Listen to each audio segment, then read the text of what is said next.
Jeff Bloem from Murphy Rude Malting joins me this week to discuss craft malting. This is BeerSmith Podcast number 227.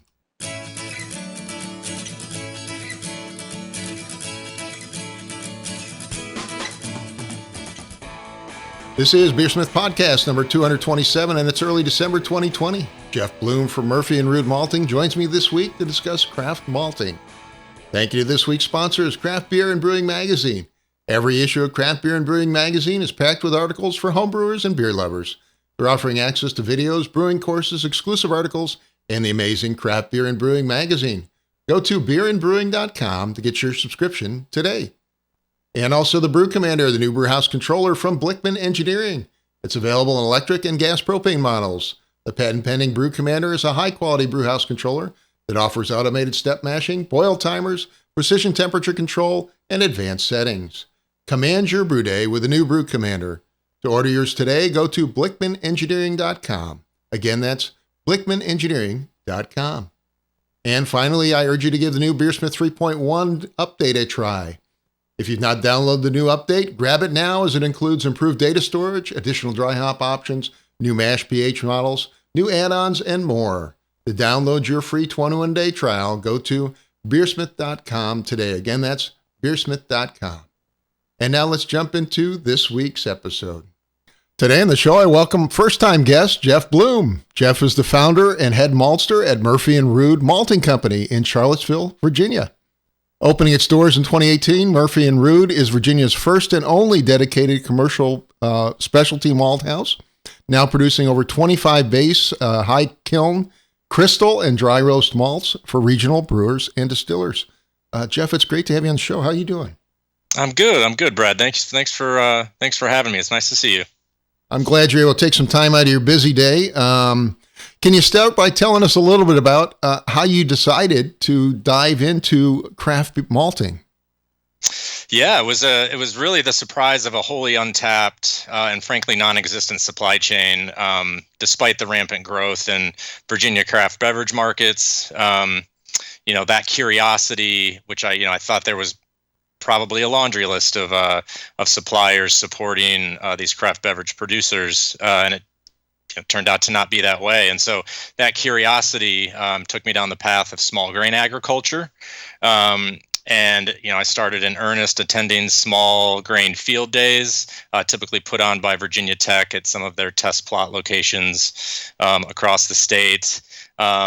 Building some small pilot malting equipment, and it took me a few years to begin building an established farmer network. And at the end of 2017, we went into construction of our now 6,000 square foot craft malt house in Charlottesville here, and here we are.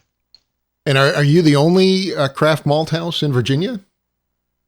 I'm the only dedicated commercial production malt house. We do have a couple maltsters here in Virginia, mostly that produce for their own use. So whether it is for their own spirits or their own craft beer. So I am what I like to call the one malting for the people, if you will.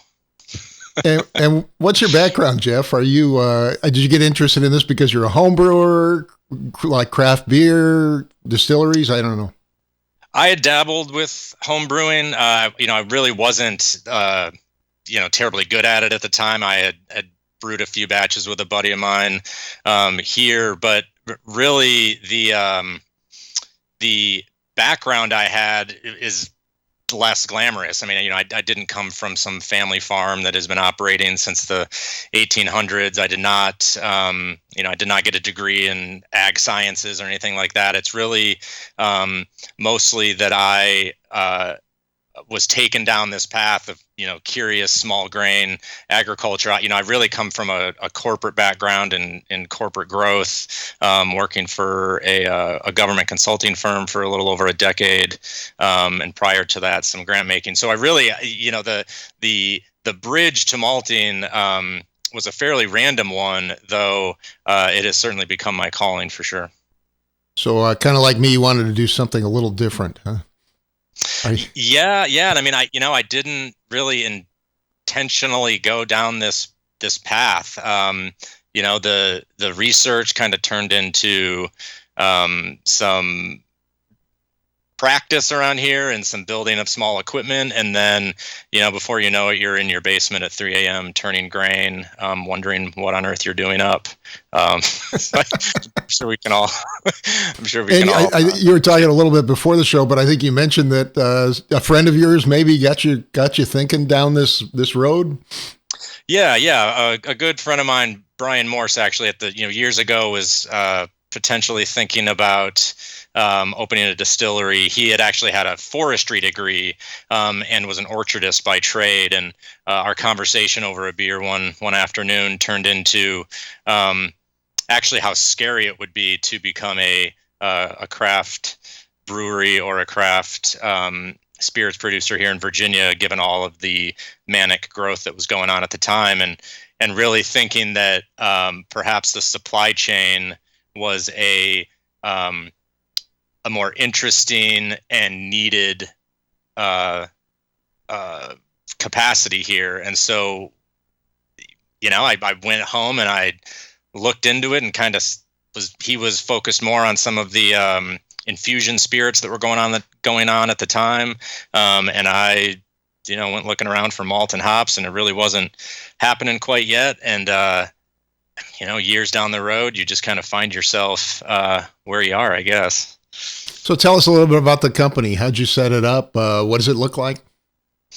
Yeah, so we're actually I designed and built Murphy Rude Malt House really as a specialty malt house. It's a bit unlike many of the other craft malt houses across the country. I think we're numbering, close to 70 or so at this point. That we built the malt house for full capability. So we've got a full capability kiln, a drum roaster, crystal production.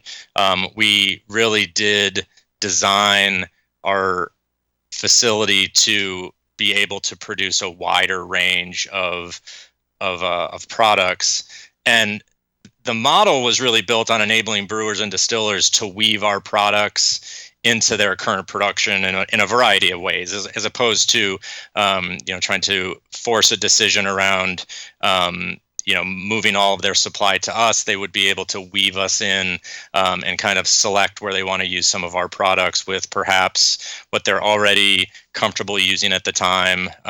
It's a margin game in brewing. I think we're probably going to get into this a little bit later, but product pricing is quite a bit different on our side. So this really gave us the flexibility to meet our customers where they are.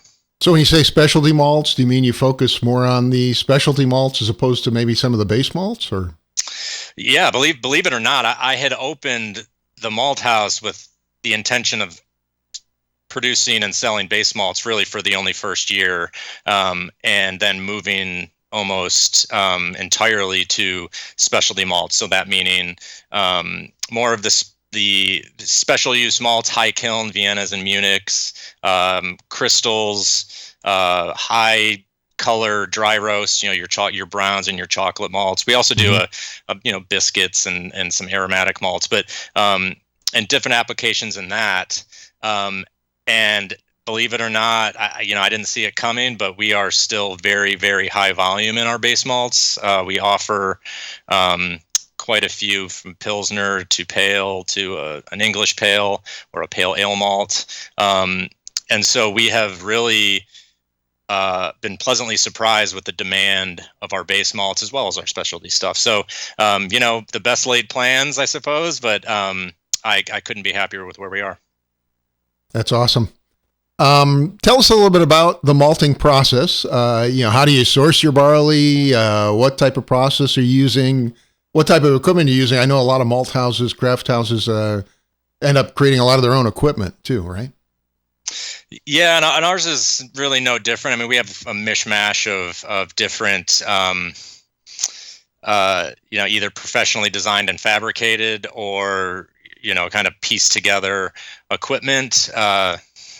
As many new businesses do, we were limited in what we were able to either fit into 6,000 square feet or what we were able to raise during the initial capital raise for the malt house. And so you're limited there. We do take a Virginia first approach to small grain sourcing. Not to say that we are bound within the boundaries of Virginia, but we really certainly try to stay within the Commonwealth when we can. Mother Nature or other unforeseen circumstances may dictate us going out of state. Given the structure of kind of the contract growing that goes on here, there's not much of a spot market, though that is getting better. But so we are really relationship driven and utilize a network of small grain farmers across the state to kind of accommodate variances in climate or weather. And so we don't have all of our eggs in one particular basket, if you will. Mm-hmm. So that's on the sourcing end. Can you walk us through the typical malting process that you go through? Sure, and there's many different ways to do this. The primary stages of malting include a steep stage where we're increasing the moisture content within the grain. We then move that to germination, where most of the time is spent germinating that grain to coax out enzymes that are later used by the brewer to convert starches to fermentable sugars. And then there's also the kilning process, of course, which dries down the grain, provides a lot of the flavor differentiation in malts. We, like I mentioned earlier, also have a drum roaster where we produce a lot of our, obviously our dark color dry roast malts, but also is a component of our crystal production. But so getting back to the process, I mean, there's a multitude of ways to kind of combine those steps into a production facility. You can steep and germinate in the same vessel. You can steep separately and germinate and kiln in the same vessel. You can do all three in the same vessel, which is what many maltsters are utilizing drum maltings for. We do it the hard way, I suppose, and we separate all of those processes out. So we steep. We steep in essentially a completely re-engineered and refabricated 120 barrel fermenter, which has been completely broken down and built up back up again. We germinate in a Saladin box within a walk-in cooler. Actually, we kind of condition the air around the box and manage fresh air and CO2 that way. But we're actually controlling the climate around the box as opposed to just the air going onto the grain. And then we kiln, obviously, in a separate kiln, and then bag and pallet and out the door as quick as we can. Sounds somewhat complicated. What kind of we would have it no other way. Yeah. and I mean, how much production are you producing now? You mentioned 120 barrel fermenter. That's a monster, right? Yeah. So the malt house is actually set up for 5-ton batches. The 120 barrel fermenter can steep roughly 5 tons of raw grain. Our kiln is also sized and spec'd for a 5-ton batch of green malt. The limiting factor, and this was obviously on purpose, is that we germinate in a 2.5-ton Saladin box with the intention of dropping a second Saladin box next to that, which will then bring us up to that full production size. So we built the malt house to essentially grow into. So we're maximizing our production that we're built to it right now, with plans to expand in place. So we had some interesting happenings along the way. I mean, that Saladin box I was speaking of was. Well, what are some of the lessons learned, I guess? Yeah. So, I mean, we built that to 3 tons, and 3 tons does not fit in it. We were about 6 inches short on the height of the box. So, despite all of the number crunching, we had to decrease our batch size by about 1/2 ton, which is, it is what it is. But what we did end up having to do is we run much more concurrent batches. So we're steeping in roughly every 3 days or so, and this will very much improve once we drop a second box. our expansion plans include replacement of the current box with 2 separate 5-ton Saladin boxes, which will more or less be able to will allow us to about quadruple our capacity at full run. So what are you doing now? You're doing maybe 2.5-ton batches, and then every 3 days? I don't know. Yep, 2.5 tons every 3 days. It's limiting in that we can only run 1 batch at a time, which can be mind numbing when you are trying to produce 25 different malts. I mean, I make too many malts, let's be honest. But I was going to say, then you got to rotate that production schedule between all the different malts, right? Exactly. And as we're getting some years under our belt, and awareness is growing, and our reputation, I hope, is preceding us. We spent a lot of time making sure we were just putting out really good stuff. It has admittedly gotten a little bit hard to keep the racks full, but thanks to very understanding craft brewery and distillery customers, we are able to do all we can and hit as many brew day deliveries as we need to. So you're getting ready to double production, right? And how long does it take to finish a batch from end to end? Is it 3 days? Is it? So end to end, it's roughly 7. We essentially overlap our steps. So we're on the busiest day, we are loading the kiln, cleaning the germ box, and then refilling that germ box with steeped out grain all in the same day. So we are really the tolerances between batches is very, very tight, which I enjoy. We're pumping out as much as we possibly can. It doesn't leave a lot of room for mistakes, but hopefully we've gotten most of our mistakes out of our system by now. And so we went from roughly 150, maybe 150 malt tons per year to well over 200. So we're in a good place despite the limited production volume that we have. I'm happy with what we're doing. Well, let's switch gears and talk about some of the other things, like working with the craft maltsters. Before the show, you mentioned with the craft brewers. Mm-hmm. Before the show, you mentioned you have a mill fresh program, which emphasizes the use of fresh ingredients. Can you tell us a little bit about that? Yeah, this was a campaign we released this summer, and luckily everybody had plenty of time to see it, I hope, given the COVID environment we've been living in. But this was really our way of promoting conscious sourcing in brewing and distilling.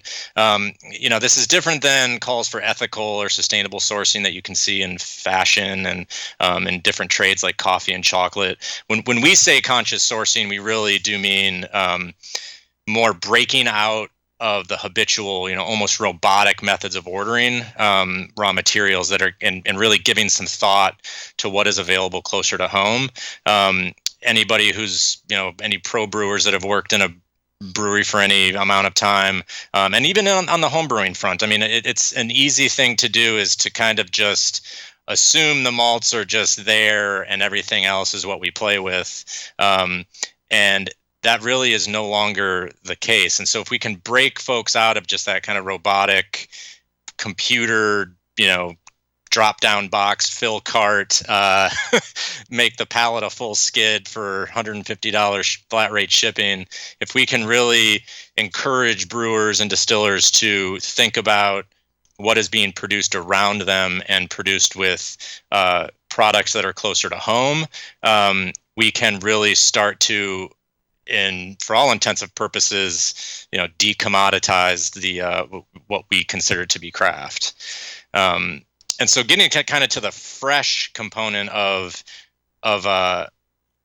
mill fresh, the choosing ingredients intentionally, that helps us to shorten and strengthen supply chains. But when it's getting to the freshness of products, we're then talking about flavor impacts, and really, trying to decide to choose the malt that's less traveled, really.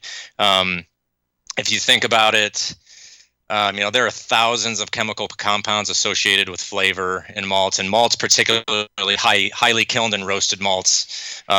These contain flavor compounds that increase in volatility volatility as the kiln or the roaster temperature and the time at those temperatures increases. And it's this volatility that really results in flavor loss when malts are stored improperly, or perhaps or travel too long, or in shipment too long. So yeah, I mean, I'll go on the record saying malts shipped from halfway around the world, or the country, and for that matter, are inherently prone to flavor loss. I do believe when you open a bag up of our chocolate malt, the aroma hits you much differently than it would in a commodity brand malt. But this is combining the intentional sourcing and the flavor contributions of freshness to really try to open eyes around raw material supply chains in craft brewing and distilling. And of course, I think one of your other advantages is you have the ability to maybe start with other base ingredients or explore techniques that maybe larger maltsters can't really play with, right?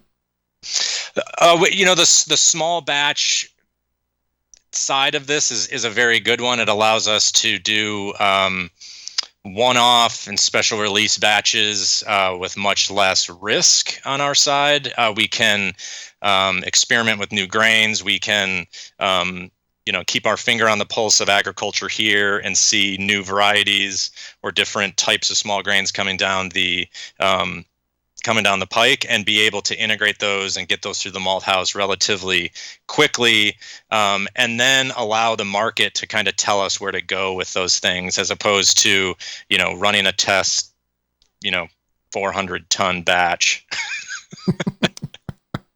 Yeah, I'm with you. Yep.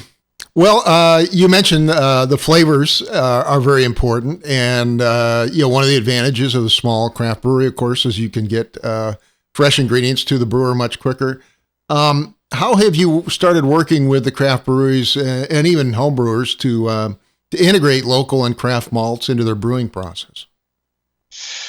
It really does start with a conversation, I think. I mean, one of the great upsides of craft malting is that you actually communicate with the folks that are physically making the malts, and so we're very, of course, intimately aware of how they're produced, what grain varieties they're produced from, and why, the specs on that raw grain, how we get it to its final either modification levels or flavor components, and then we're also intimately aware with how these malts will play in a beer recipe. And so being able to convey from a brewer standpoint what you're looking for in a finished product and talk to us about what of our products may be the best fit for that is something that is not always available to brewers, pro or home brewer level, the way ingredients are offered now. So we certainly obviously start with the conversation. Next piece, and I think we're going to get into some of the malt sensory stuff we do, but we do encourage brewers, and we actually invite them to our malt house to walk through sensory sessions to the extent of actually bringing recipes in. We can steep them out in the gross bill percentages that they intend to utilize, and then they can see what that wort will taste like before they mash in 5 or 7 or 10 barrels of it. So, and that I think you're using the ASBC method, right? Is that correct? Correct. Yeah, the hot steep method. Yep. The hot steep method. Yeah. Explain what that is real quick. I mean, some folks may not be familiar. Yeah. So this is a very exciting and frankly innovating tool. Given 2020, that this is groundbreaking is funny sometimes to think about, but it's incredible. The folks at BeerSmith, along with folks from Draft Lab and the Craft Maltsters Guild and others, developed a process for essentially replacing what is historically known as the Congress mash, which is a full conversion mash, and it's really utilized more for lab analytics than sensory. The hot steep method shortens that mash to essentially a single infusion, 15-minute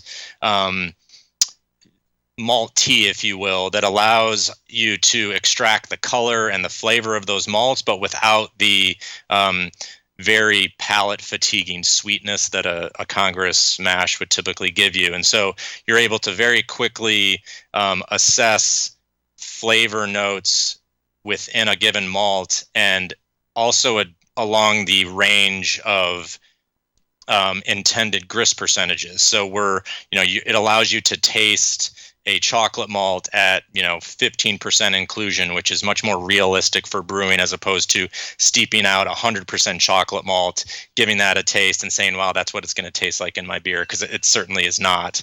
And so I mean, people can do this at home too, right? Explain the method, maybe the real abbreviated method. I guess there's a couple variants, I think, but. Sure. So we actually do these in half size forms, but I'll give the full size method. You essentially take 50 grams of a base malt. If you were doing something like maybe like a high kiln specialty, like a Vienna or a Munich, light or dark Munich, or even perhaps a light roasted malt like a biscuit. What you would do is, for those higher kiln or low color roast, you would do about a 50-50 inclusion with 50% base malt, 50% that specialty malt. If you're trying to do flavor sensory on darker roast, you would do a 15% inclusion. With just your base malts, you would be doing a 100% just across the board sensory. So you're taking 50 grams of base malt, or in the case of a high kiln or low color roast, 25 grams of base malt and 25 grams of that specialty, or what the math is, I believe it's 7.5 grams to the 42.5 grams of base malt for a dark color. And so you are steeping those together. You're just running them through a coffee grinder or a burr mill, putting them in a thermos for 15 minutes with mash temperature water, filtering that through a coffee filter into any vessel of your choosing, and then allowing that to filter off maybe 5, 10, 15 minutes, and then tasting that steep out. That is the truest sense of what you would be getting in a mash environment. Mm-hmm. And a great project for clubs as well. Absolutely. So that gives you a good idea of what it tastes like. And as you mentioned, you bring the craft brewers in to do that as well. I had another question, which is, how do what kind of QA testing are you doing to, verify that your malts are, convertible, have the enzymes, all the other stuff? Right. So it's two stages. We have a third-party lab that we send our samples off to after every batch. We also do some in-house testing. We test for moisture, color, extract. We do a single infusion Congress mash for our extract analysis. Mm-hmm. And so 15 minutes into that, we test for starch conversion with just a simple iodine test. And so we're able to move things out the door with relative confidence. If we do not yet have lab analysis back, we do move out to labs to pull numbers for things like friability, alpha amylase, diastatic power, and other things. Beta glucan. And what are some of the considerations that come into play as you're trying to design these malts for craft brewers? So that's a good question. So we do try to stay within, like the stylistic boundaries of a given malt style. I mean, we're not trying to completely reinvent the malt world here. What we are trying to do, I'm a firm believer in, there is a malt house flavor. There's a we all have our own kiln schedules. We all have our own ways that we're malting. We're using different varieties depending on what part of the country we're in. So we're trying to keep things predictable and consistent, while also offering a new approach to already existing malts. But we also, in the case of Murphy and Rude, we have actually also taken the opportunity to create some of our own malts, unique to us. We have 2 house roasts. One is called Belgian Amber. That's a light aromatic malt. And then we also have a dry roasted rye called Blonde Rye. It's a very lightly roasted rye malt. It's kind of like a riff on chocolate malt, much lighter, but it actually accentuates rye as opposed to dampen out that rye flavor that you can get in dry roasted ryes, mainly chocolate ryes, if you've ever used any of those. And so, we're trying to put our own stamp on what we consider to be quality base, high kilned or crystal or roasted malts. And then I assume you're getting feedback from the brewers and distillers as you go, right? We do. I mean, I could always use more. I think, you check in with your customers like, yeah, it went really well. We loved it. The brew house smelled like a chocolate cake. I mean, those are all great. That's great feedback. We're glad our customers are happy. It can be somewhat like pulling teeth when we're trying to get, maybe some beta testing feedback. We've got a new Cara Munich style malt that we are just producing, and we're kind of slowly releasing into kind of a beta testing mode right now. So we selectively choose brewers that are, use that style often, or have a production capability that allows them to pilot batch test stuff for us. But in those cases, we are pretty demanding of the feedback that we ask for. But we do get feedback. But again, I always kind of wish it was more, to really see where folks think we could improve, or that we should absolutely not touch it because it's perfect. You mentioned this earlier, but obviously craft malts cost a little bit more than perhaps buying bulk commercial malts. Yeah. How do you work with the breweries to properly share the story and, indeed get them to pony up the extra costs? Yeah. So this went into, we have 2 ways of really, tracking this down. So one is how we, the model with which we built the malt house as a specialty malt house. It allowed brewers to select products that they want to spend a little bit extra money on, and that are more likely to be seen and smelled and tasted by their customers. So being able to provide specialty malts allows a brewer to utilize products much more prominently in a beer, without the volume of base malts. So they're able to, for instance, stick to their perhaps contract price, bulk base malt supply, and then integrate some of our specialties in. The other is, the quintessential seasonal beers, the one-off releases. But what we're finding the most is that the added price of craft malt does not make a material difference in the taproom price. I mean, if you raise your pint by a quarter, you'll probably still make 10, 15 cents on it. And so really there's the ability to raise beer prices, I suppose, is there. I don't necessarily think it is cost prohibitive not to, but it's also about where your production is. I mean, we could not service a silo, for instance, so we're not actually looking for a silo contract, for instance, in our base malts.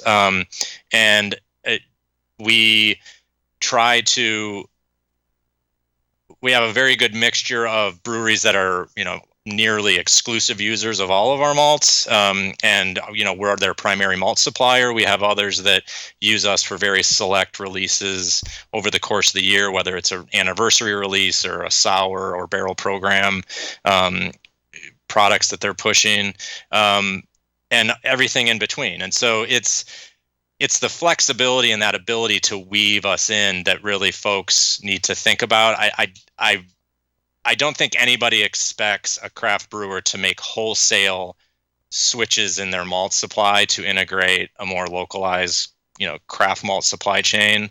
And I don't think that we would be able to service that anyways. Yeah. But I mean, do you find that the craft breweries participate in telling the story? The story about locally brewed ingredients, locally brewed, or locally made malts.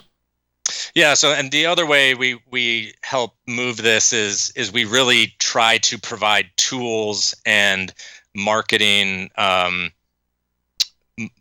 marketing tactics that can help our customers tell the story that they want to tell to their customers. And so we do a lot of sensory experiences. We do that with beer festivals. We can do that with a given customer and do a side-by-side steep out of the grist bill next to the finished beer and really be able to show people where the malts played in the finished product. I think that is a really important dot connector, if you will, to the general public and really understanding the role malts play in finished beer. But we also then have tools like a tabletop that was better utilized pre-COVID when tap rooms were busier. But we have essentially a tabletop flip.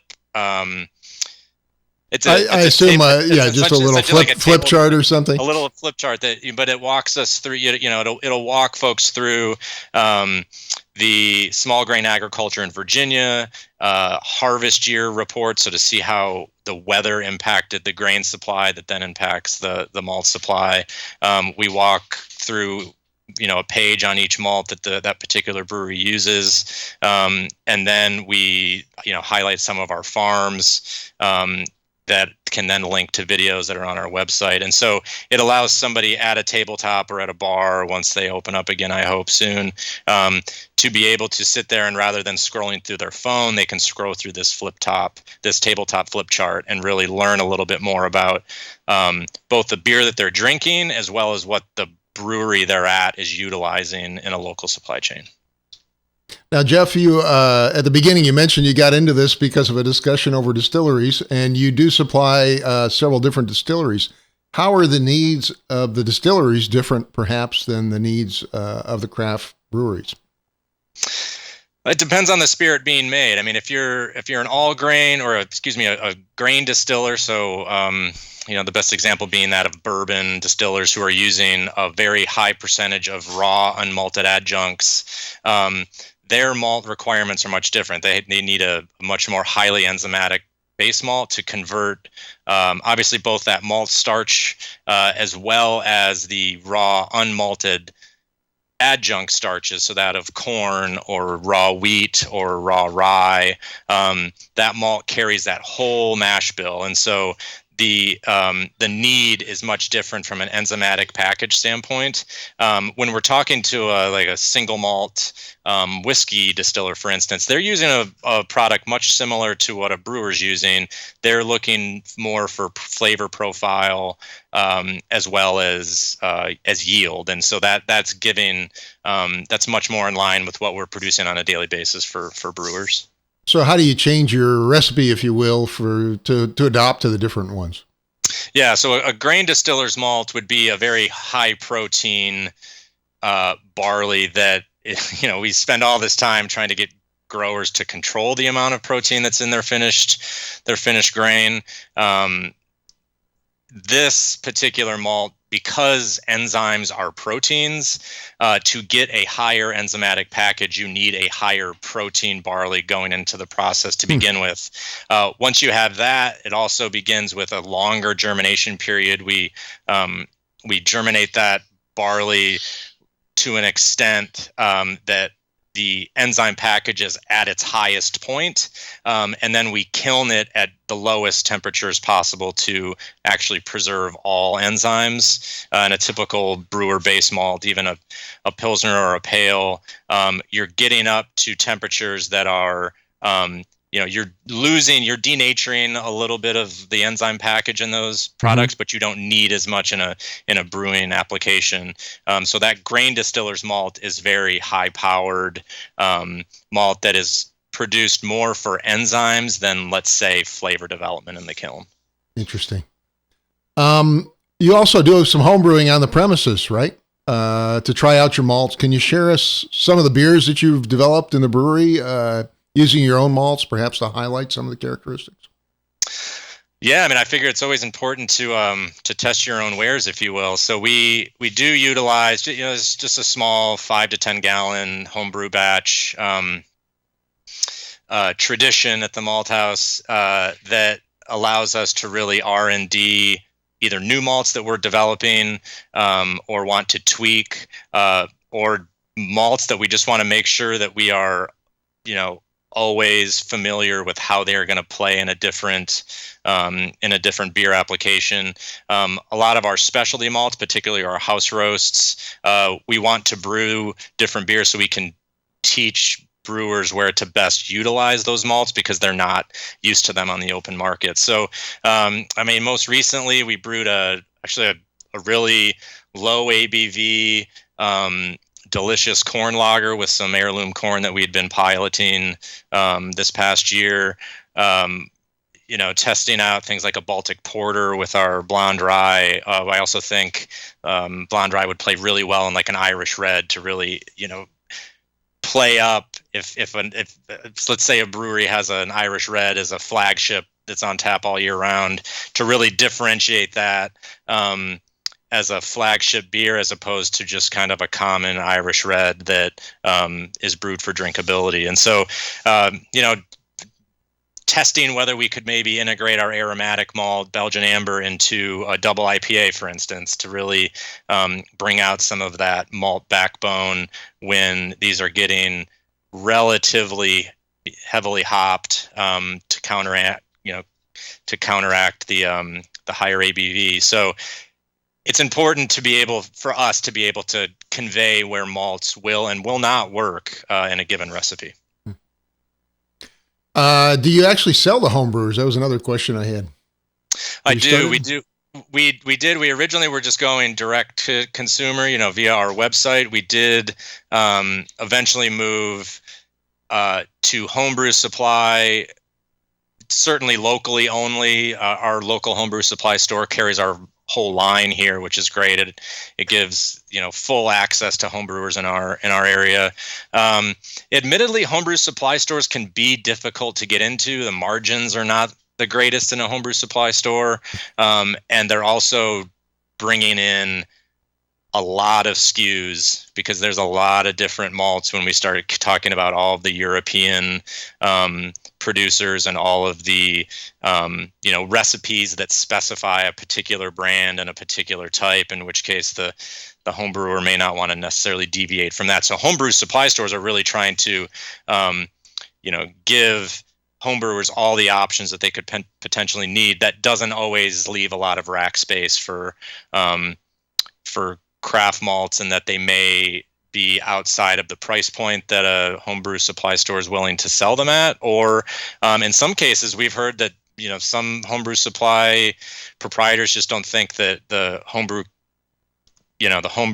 crowd will really care about local ingredients, which at least here locally in Charlottesville, we have proven to be completely and totally wrong. So I'm glad to myth bust that one. But we certainly wish we could be in more homebrew stores. It's difficult when we can't. We don't have a lot of local or at least mid-Atlantic online store presence. We don't have a lot of those outfits around here. So, it's always it's kind of been a moving target going on. But we always try to make our stuff available to people passing through town on their way to other events or to see family or so on and so forth. They can swing by and grab a bag of this and that. We try to sell in smaller amounts in some of our darker or lower grist percentage malts. So like our dark crystal, for instance, we try to sell those in 25-pound bags. So we just don't have stuff sitting around, and makes it a little bit more accessible. And you're at Charlottesville, and your website for folks that are interested? It is murphyrudemalting.com. No and. Okay. Websites don't like ampersands, come to find out. So, yeah. And to learn more about our Mill Fresh campaign, it's murphyrudemalting.com/millfresh. We would love people to share their use of local or regional ingredients with our hashtag #MillFresh to really bring attention to people thinking about what they're using in their beer and how they are getting different and I'm sure better results with local producers that are really producing some of the freshest stuff available. And Jeff, I wanted to get your closing thoughts after going through the whole startup process and then 2 years as a craft maltster. It's a hustle. I mean, the stuff, I never went into this thinking that if I build it, they would come. I'm glad I didn't. That's certainly not the case. But, if you market it hard enough and you really help convey a story, you help convey a value. That's really what I've found to be an important component of craft malt. And then once we get our products into the brew house, they usually speak for themselves from there on out. So I think we have a lot of happy customers that may have either been waiting for us to be able to provide these smaller batch products, or perhaps we're not sure if a small guy like us could pull it off like the big guys, and are presently surprised that we can. And so, brewing is a peer-driven industry, and so we also enjoy in the collaborative environment that breweries are often working in. Having their buddies say they really like our stuff is usually a really good kick in the pants for that brewer to place an order of their own. Well, Jeff, really appreciate you taking the time to come on the show today. It's been great having you as a guest. Yeah, thank you, Brad. This has been great. Thanks for the time. And my guest today was Jeff Bloem. He's the founder and headmaster at Murphy Rude Malting Company, located in Charlottesville, Virginia. Thanks again. Thank you. A big thank you to Jeff Bloem for joining me this week. Thanks also to Craft Beer and Brewing Magazine. They offer access to videos, brewing courses, exclusive articles, and the amazing Craft Beer and Brewing Magazine. Go to beerandbrewing.com to get your subscription today. Again, that's beerandbrewing.com. And also the Brew Commander, the new brew house controller from Blickman Engineering. It's available in electric and gas propane models. The patent-pending Brew Commander is a high-quality brew house controller that offers automated step mashing, boil timers, precision temperature control, and advanced settings. Command your brew day with the new Brew Commander. To order yours today, go to blickmanengineering.com. For more information, again, that's blickmanengineering.com. And finally, I urge you to give BeerSmith 3 brewing software a try. If you've not downloaded the new 3.1 update, grab it now, as it includes improved data storage, additional dry hop options, new mash pH models, new add-ons, and much more.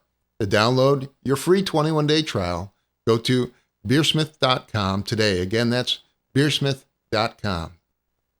I'd like to thank you for listening, and I hope you have a great brewing week.